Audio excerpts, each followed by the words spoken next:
So could it be that to us Low Saxon speakers, learning a Scandinavian language is nothing more than speaking Low Saxon in a sing-song accent? Whenever we speakers of Low Saxon sit down to watch a Scandinavian drama series, we always have the same reaction. It's this one. Did he just use a Low Saxon word? And the answer might actually surprise you. Yes, but without them realizing it. Now, to answer the why, how, and what of that, we need to go back into history, somewhere between the years 1100 and 1600 AD. Because at that time, you had a thing called the Hanseatic League.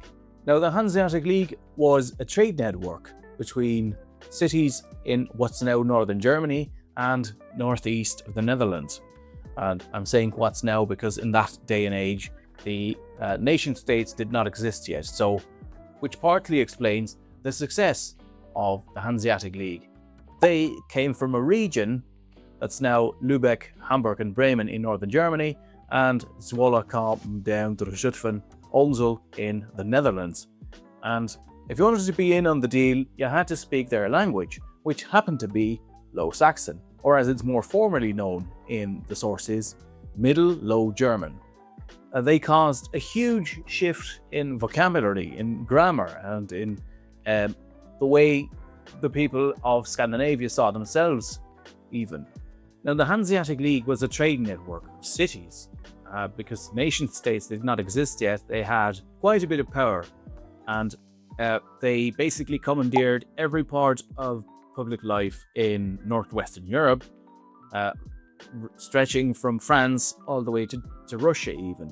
But they had a profound effect on the linguistics of Scandinavia, because that was right in the middle there. And if you wanted in on the deal, you had to speak Low Saxon, simple as that. Now, there are many Nordicists, linguists who specialize in Scandinavian languages, who claim that the influence of Low Saxon on Scandinavian mainland languages was far greater than the influence of English on those languages today. That's because they were more similar already, and they were just easier to incorporate in their daily speech. And this happened massively, and even to such an extent that this Swedish researcher claimed that if Gustav Vasa didn't appear in the history books, that Swedish today would now be a dialect of Low Saxon. So you'd have Gronings, Dres, Tves, Mönsterlars, and Swedish. Such was the influence of Low Saxon on Scandinavian languages. And at some point even, Sweden had a Low Saxon speaking king, Albert the Handsome. Great name. So let's have a look at some of the vocabulary. So literally thousands of Low Saxon words entered the Scandinavian languages. In some languages, they're more present, and of course you're going to see that some of the words that are now used on a daily basis in Scandinavian are completely lost in Low Saxon, but this should give you a general idea. This is from a website called germanicstudies.org. You can look it up yourself, but there are literally thousands of words that make a lot of sense to me as a speaker of Low Saxon. So in the domain of trade and professions, we have arbeid, we have na beurze, na haarskemaak, and na heuker. I love the word Kreuger because I used to know someone with the last name of Kreuger, and it never made sense to me, but now it does. So I'm not going to go over all of them, so that would take too long, but you can simply pause the video and look for them yourself. See if you can find any more yourself. I'd love to know that, so drop me a line in the comments if you find any more Scandinavian words that have a Low Saxon origin. So here's the military, for instance, een bevel, aanval, een afdeling, een geweer, een burgemeester, een vuurdeel, macht, baasken. In shipping, in fishing and navigation, you'll have de boordsman, de kuster, een skipper, een reeling. And of course in relationships, I didn't know the direct translations of all of them. Low Saxon these days borrows words from either High German or Dutch. So in food, you'll find hundreds of words. In clothes, in emotions, buildings, houses and homes. There's literally thousands of words and expressions that have been copied directly into Scandinavian languages. There you go. So for about 400 years, Low Saxon dominated public life in Scandinavia. So it was very much the language of the elite, of prestige. So if you wanted in on the deal, if you wanted to be seen as upward in life, you had to speak Low Saxon. Well, you can even see this reflected in the records. So everything that was recorded was done in Low Saxon. So if you were a Norwegian living in Oslo and you wanted to buy a property or sell a property to someone else, you needed a notary present, didn't you? So what you did was you'll go to the notary, invite the other party over, and you'll sit down and you'll discuss the terms in Norwegian, obviously, because there's no one else present. But then the notary would write down, the act of, the sales permit, if you will. They would write it down in Low Saxon, even though they didn't speak a word of Low Saxon between them.